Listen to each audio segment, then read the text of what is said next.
Hello everyone, in this video we'll be looking at how to set up ClickHouse connection in Sparkflows. So as a first step, we need to download the ClickHouse JDBC driver from this particular link. Once you have downloaded, you need to go to your installation directory wherever you have installed the Sparkflows and then copy that particular jar in these two directories.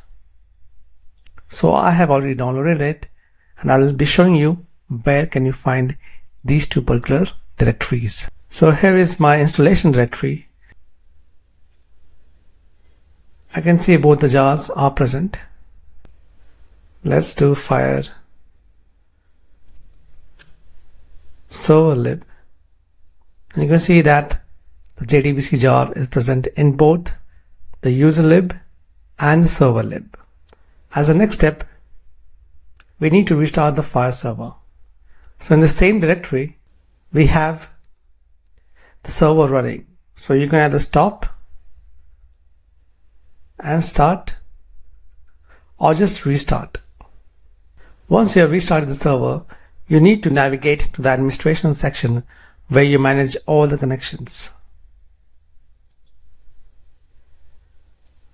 So you go to the administration and then the global connections.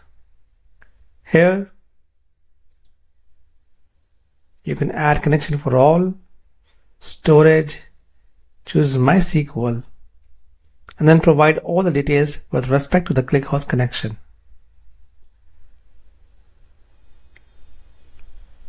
So these are the different values that you need to set up based on the host and the port and the database name.